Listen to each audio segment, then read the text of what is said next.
Readers, मैं विनय गौर आपका अपने चैनल में हार्दिक स्वागत करता हूं। आज मैं क्लास 8 का chapter number 1 the best Christmas present in the world इसके MCQ क्वेश्चंस, समरी और क्वेश्चन आंसर्स इनके साथ आपके साथ उपस्थित हुआ हूं। सो क्लास 8 के स्टूडेंट्स, आप वीडियो को पूरा देखिए और अपनी एग्ज़ाम की तैयारी को परखिए। सो पढ़ते हैं प्रश्नों की श्रृंखला की ओर। पहले समरी देखेंगे। The author found a role top desk in A junk shop. It was in a bad condition but cheap. He thought that he could restore it. So he bought it. He began to work on it on Christmas Eve. Narrator एक कबाड़े की दुकान से एक role top desk खरीद कर लाता है। यह जली हुई थी और बुरी कंडीशन में थी, लेकिन सस्ती थी और नरेटर ने इसको परचेज कर लिया। और क्रिसमस ईव पर, क्रिसमस से एक दिन पहले उसने इस पर काम करना शुरू कर दिया। He pulled out the drawers. He found that these had been badly damaged by fire and water. The man who sold it had told him that it was very old. It was of 19th century and made of oak. The last drawer had stuck fast. He had to use much force to open it. When it opened, it revealed a secret space.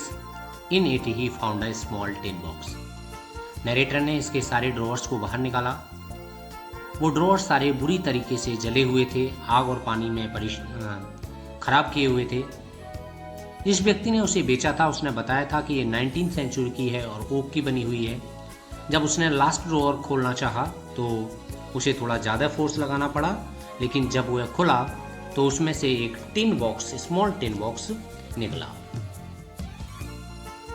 On the top of the box these words were written: Jim's last letter, received January 25, 1915. To be worried with me when the time comes. Inside there was an envelope with the address: Mrs. Jim McPherson, 12 Copper Beaches, Bridport. The date was December 26, 1914. जब narrator ने ये box खोला तो उस पर ये एक letter मिला जिसके ऊपर ये वर्ड्स थे।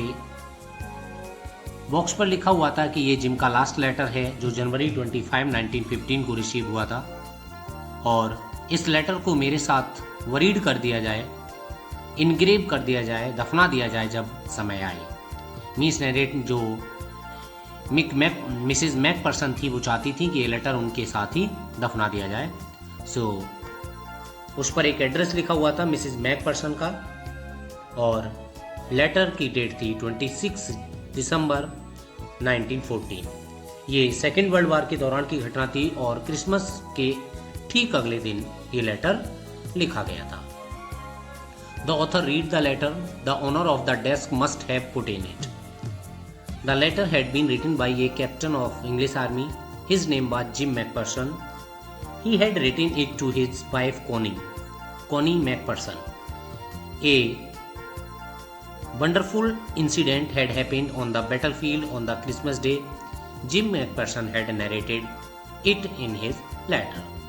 ये ऑथर ने जब लेटर को पढ़ा तो पता चला कि ओनर ने ही इस लेटर को इस डेस्क में रखा था, और लेटर लिखने वाले का नाम था captain of English army mister Jim McPherson. उन्होंने अपनी वाइफ कॉनी मैकपर्सन को बैटलफील्ड पर जो क्रिसमस डे के दिन एक बहुत ही उनके साथ में आश्चर्यजनक वंडरफुल इवेंट हुआ उसके बारे में इस लेटर में नरेशन दी थी।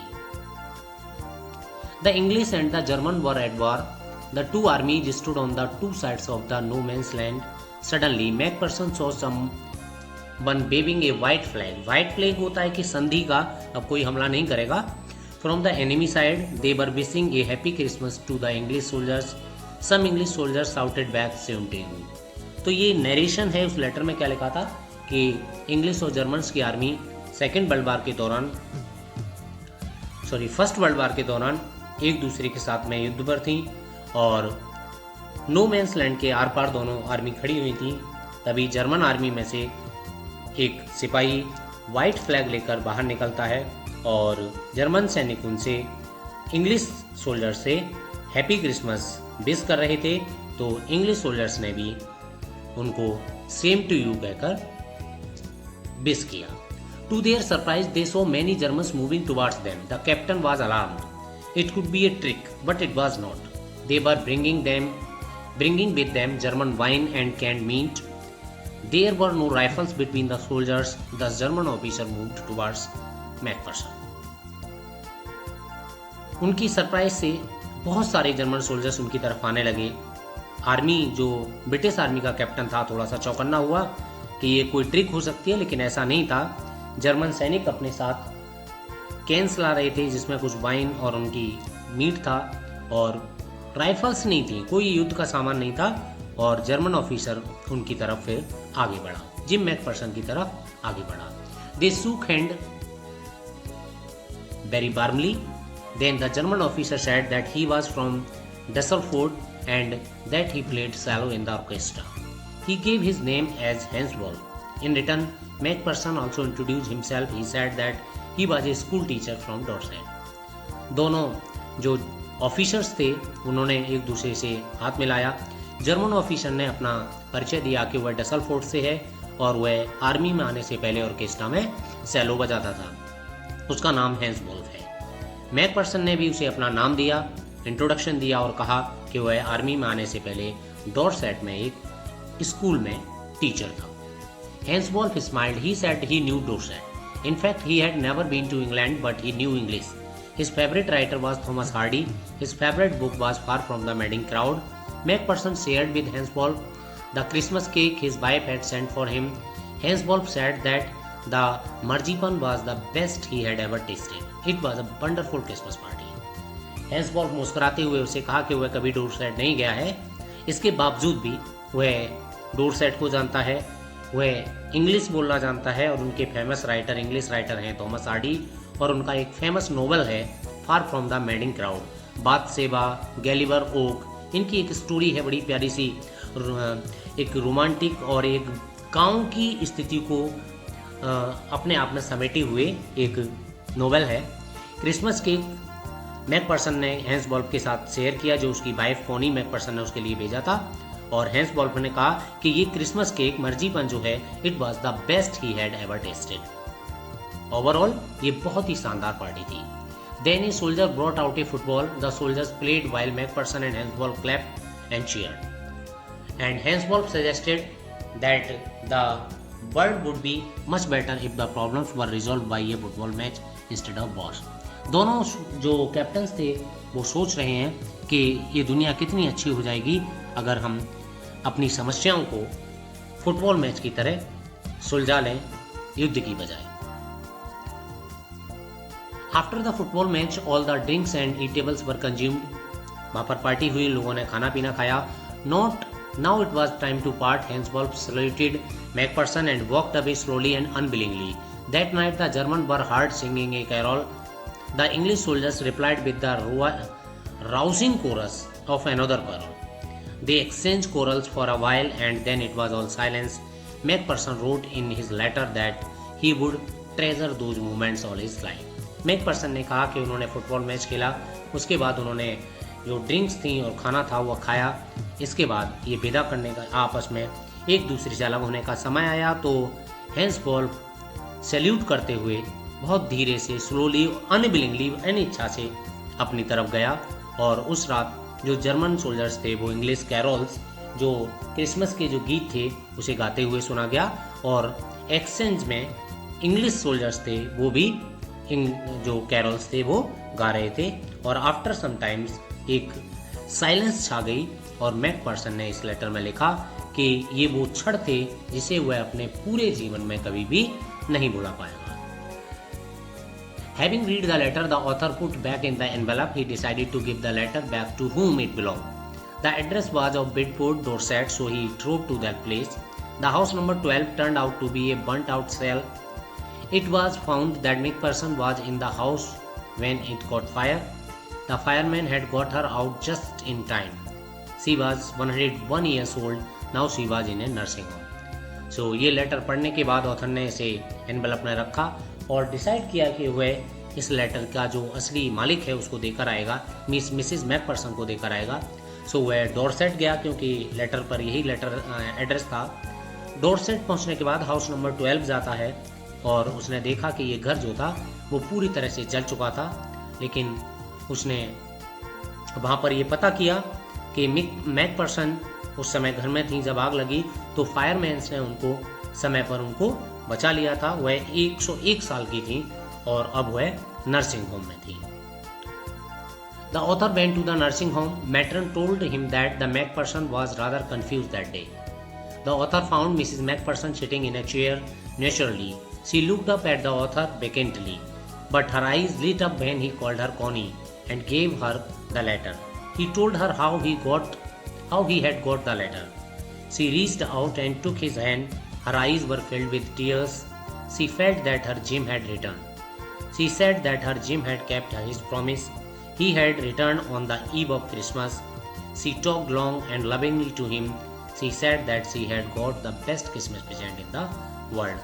So author नर्सिंग होम जाते हैं और मैट्रन जो बाकी जो परिचायिका होती हैं, जो नर्सिस है, चीफ नर्स जो है, वो बताती हैं कि मिसिस मैकपर्सन जो हैं वो कंफ्यूज हैं। सो ऑथर ने मिसिस मैकपर्सन को एक चेयर में, व्हील चेयर में बैठे हुए पाया और जैसे ही उन्होंने ऑथर को देखा तो ब्लैंकली, मतलब बिना किसी इमोशन के उन्होंने देखा, लेकिन उनकी आंखें चमकने लगीं जैसे ही नरेटर ने उससे कहा कॉनी, और उसको एक लेटर दिया। ही टोल्ड हर, और उन्होंने बताया, ऑथर ने बताया कि उन्हें ये लेटर कैसे मिला। सो मिसिस मैकपर्सन ने अपना हाथ आगे बढ़ाया और उसका हाथ अपने हाथ में ले लिया। उनकी आंखों से आंसू बह रहे थे और उन्होंने महसूस किया कि उनका जिम जो है वो वापस लौट आया है। उन्होंने यही कहा कि जिम ने अपना वादा निभाया और वह क्रिसमस पर वापस घर आ गया है, और वह अनजाने में ही उससे बहुत सारी बातें करती रहीं और उन्होंने यह कहा कि ये उनका अब तक का क्रिसमस का सबसे अच्छा प्रेजेंट है। सो हियर द स्टोरी है। उसके बाद हम MCQ क्वेश्चंस की तरफ बढ़ रहे हैं। पहला क्वेश्चन है, who is the author of the lesson? Author कौन है? Ruskin bond, Paulo Coelho and Michael Morpurgo and all of the above. So correct answer है option number C, Michael Morpurgo, option number C. Next question, a war between the British and the German took place in, कहाँ पर हुई थी ये जो युद्ध है? जब फर्स्ट वर्ल्ड वॉर के दौरान हुआ तो कब युद्ध छिड़ा उन दोनों में? 1914, 1910, 1919 एंड 1915। सो करेक्ट आंसर हमारा रहेगा 1914। 1914 में फर्स्ट वर्ल्ड वार 16 जुलाई 1914 से फर्स्ट वर्ल्ड वार स्टार्ट हुआ था। Correct answer option number A. Next question है, what did the author find at the junk shop? Author को क्या मिला जंक शॉप पर? A black tin box, an envelope, a roll top desk, none of the above. So correct answer रहेगा option number C, a roll top desk, option number C. Next question पर जाएंगे, how was the condition of the roll top desk? उसकी condition क्या थी? Perfect, seemed new, bad and oaks, मतलब oak के जैसी थी। सो करेक्ट आंसर रहेगा option number C, it was in bad condition. Next question पर जाएंगे, I paid the man and brought it back to my blank at the back of the garage at to my work room, bedroom, living room and backyard. So correct answer रहेगा work room. Author जब उस table को खरीद कर लाता है तो वह कहाँ ले जाता है? वर्क रूम में ले जाता है, eight the back of the garage. Next question, when did the author start working on it? कब उसने इस पर काम करना स्टार्ट किया? एक्चुअली ये बैड कंडीशन में थी, सो ऑथर ने सोचा कि मैं इसको सुधार लूंगा, तो उसने इस पर कब काम करना स्टार्ट किया? Christmas morning, Christmas eve, Christmas night and after Christmas. So correct answer रहेगा option number B, Christmas eve, means Christmas से एक दिन पहले। नेक्स्ट क्वेश्चन है, what was written on the lined note paper? Lined note paper था, उस पर क्या लिखा हुआ था? Jim's last letter, Connie's last letter, to be buried with me when the time comes and both A and C. So lined paper पर ये लिखा हुआ था, Jim's last letter, and to be buried with me when the time comes. Option number D, both A and C correct answer रहेगा इसका। Next question है what was the date on the letter, letter पर date क्या थी? दिसंबर 24 1914, दिसंबर 25 1914, दिसंबर 26 1914, दिसंबर 27 1914। तो इस letter में जो था वो क्रिसमस पार्टी का उन्होंने जिम मैकफर्सन ने डिस्क्रिप्शन दिया है, तो it was written on December 26 1914, option number C. Next question पर जाएंगे which frame of mind did Jim written in, किस तरह का जब लेटर ये लिखा गया था तो उस समय जिम का माइंड सेट कैसा था? Happy, sad, gloomy and normal. So Jim was in a happy mood. उसने कहा कि ये बहुत ही वंडरफुल और ट्रेजर मूवमेंट थे उसके लाइफ के, तो करेक्ट आंसर रहेगा option number A. Next question है हु वाज फ्रिट्ज, फ्रिट्ज कौन थे? German soldiers, British soldiers, both of them, none of them. So Fritz कौन थे? ये जर्मन सोल्जर्स थे, जर्मन सोल्जर्स को फ्रिट्ज कहा गया है। नेक्स्ट क्वेश्चन है हु वर टॉमीज, टॉमीज किसको कहा गया है? German soldiers, British soldiers, both of them and none of the above. So Tommies किसको यहाँ पे मार्क किया गया है? ब्रिटिश सोल्जर्स को, option number B. Next question पर जाएंगे where did the two armies meet, वो दो आर्मीज कहाँ मिली? German, Britain, no bare and no man's land. So correct answer रहेगा option number D, no man's land पर मिली थी। नेक्स्ट क्वेश्चन है what did Hans Wolf do apart from being a soldier, Hans Wolf क्या करता था सोल्जर्स होने के अलावा? A teacher, played cello, salesman and all of the above. Hans Wolf क्या करता था? Played cello in an orchestra, ये जर्मन कैप्टन था और ये ऑर्केस्ट्रा में सैलो बजाता था। नेक्स्ट क्वेश्चन है what did Jim McPherson do apart from being a soldier, Jim Macpherson क्या करता था सोल्जर होने के अलावा? चार ऑप्शन है, a teacher, played cello, salesman and all of the above. So correct answer रहेगा he was a teacher, Dorset में वो है क्या था? एक टीचर था, option number A. Next question है how did the German officer Hans Wolf know so much about Dorset, Hans Wolf German था, हालांकि वह कभी इंग्लैंड नहीं गया, इसके बावजूद भी वो है इंग्लैंड के बारे में, डोरसेट के बारे में बहुत कुछ जानता था। ही विजिटेड द प्लेस, ऐसा हुआ नहीं था, वह कभी नहीं गया था। From school, reading English book, both B and C. So correct answer रहेगा बोथ बी एंड सी। वह स्कूल में जैसा उसने सीखा और वह रीडिंग बुक्स, उसने किताबें पढ़ी। सो करेक्ट आंसर रहेगा option number D, both B and C.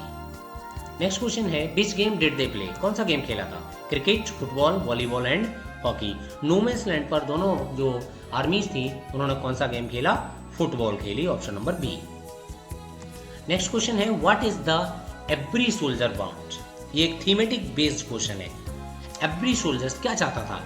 For the life fighting to end, अंत तक लड़ना चाहता था।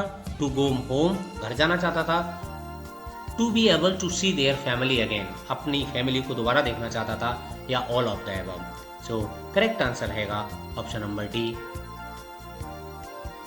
All of the above. Fighting to the end, ये लड़ाई बंद हो जाए। टू गो होम, वो घर जाएं और अपनी फैमिली को देखें। For the fighting to end, ये लड़ाई बंद हो जाए, वो घर चले जाएं और अपनी फैमिली से दोबारा मिलें, option number D. What happened to Connie's house? कोनी के घर को क्या हुआ था? It collapsed, caught fire, both A and B and none of the above. So correct answer आएगा it collapsed and caught fire. Option number C. Both A and B correct answer रहेगा इसका। Who did Connie confuse the author with? कोनी को writer किसके साथ में confuse करती है, किसको गलत समझती है कि उनका जिम आया है, नेवर आया है, ब्रदर आया है या सन आया है? सो करेक्ट आंसर रहेगा option number A, Connie McPherson Jim McPherson समझती हैं नरेटर को, option number A. What was the best Christmas present in the world, सबसे अच्छा क्रिसमस प्रेजेंट क्या था? Jim, author, letter and marzipan. So correct answer रहेगा option number C, the letter was the best Christmas presents. So here the video ends and thank you for watching this video. Very soon I will be with you with another video. Thank you. Have a nice